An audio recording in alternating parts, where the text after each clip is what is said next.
নমস্কাৰ মই জয়ন্ত বদলে আপোনাক সকলোকে আছামিজ ফাৰ্মলৈ স্বাগতম জনাই আজি ভিডিঅ'টো আৰম্ভ কৰোঁ। বন্ধুসকল এই ফাৰ্মখন দেখিছে, এই ফাৰ্মখন আমালৈ প্ৰেৰণ কৰিছে তেজপুৰৰ ৰঙাপাৰৰ এজন যুৱকে। তেখেতে সুন্দৰকৈ বাঁহেৰে ফাৰ্মখন নিৰ্মাণ কৰি উলিয়াইছে।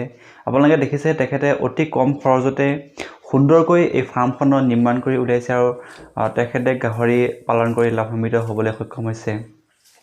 দেখিছে তেখেতে চাৰিওফালে বাঁহেৰে সুন্দৰকৈ অতি কম খৰচত এই ফাৰ্মখন নিৰ্মাণ কৰিছে।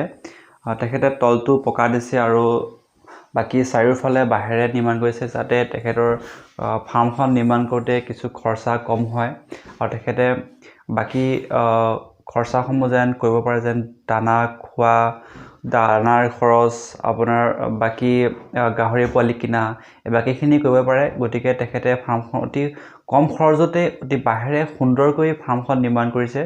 যদি আপোনালোকে এনেকুৱা এখন ফাৰ্ম নিৰ্মাণ কৰিব বিচাৰে অতি কম খৰচত এনেকৈ বাঁহেৰেও আপোনালোকে নিৰ্মাণ কৰি উলিয়াব পাৰে।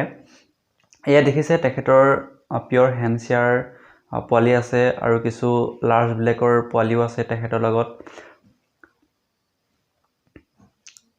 যদি আপোনালোকে গাহৰি ফাৰ্ম এখন নিৰ্মাণ কৰিম বুলি ভাবি আছে, গতিকে আপোনালোকে বাঁহেৰেও অতি কম খৰচতে অতি সুন্দৰভাৱে এখন ফাৰ্ম নিৰ্মাণ কৰি উলিয়াব পাৰে।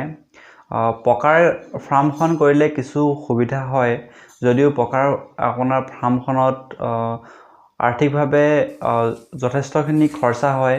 গতিকে আপোনালোকে এনেকুৱা চাৰিওফালে বাঁহেৰে দি তলটো পকাৰ কৰি খৰচটো কমায়ো আপোনালোকে এখন সুন্দৰভাৱে এখন ফাৰ্ম নিৰ্মাণ কৰি উলিয়াব পাৰে আৰু লাভান্বিত হ'ব পাৰে। যিহেতু গাহৰি পালনটো ব্যৱসায় আমাৰ নৰ্থ ইষ্টৰ কাৰণে খুবেই এটা উপকৃত ব্যৱসায় হয়।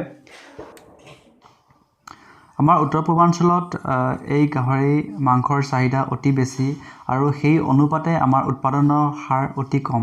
গতিকে এনেকুৱা কিছুমান ফাৰ্ম কৰি আমি গাহৰি পালন কৰি নিজকে আৰ্থিকভাৱে টনকিয়াল কৰি তুলিব পাৰোঁ আৰু আমাৰ যি নিবনুৱা সমস্যা আছে, নিবনুৱা সমস্যাৰ কিছু সমাধান হ'ব পাৰে।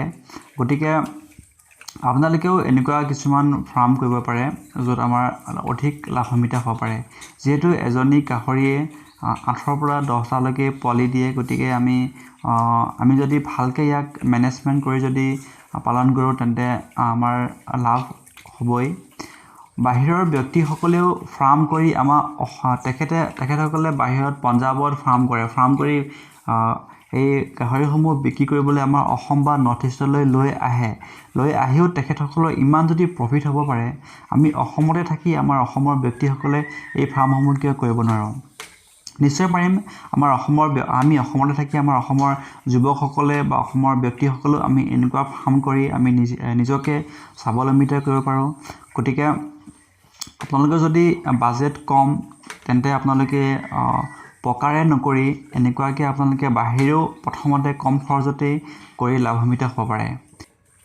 তো বন্ধুসকল ভিডিঅ'টো ভাল পালে লাইক কৰিব, শ্বেয়াৰ কৰিব, কমেণ্ট কৰিব আৰু যদি এতিয়াও আপোনালোকে আমাৰ চেনেলটো ছাবস্ক্ৰাইব কৰা নাই তেন্তে ছাবস্ক্ৰাইব কৰি ল'ব আৰু লগতে থকা বেল আইকনটো ক্লিক কৰি থ'ব যাতে নতুন ভিডিঅ'ৰ ন'টিফিকেশ্যন পাই থাকে। আজিলৈ নমস্কাৰ, জয় অসম।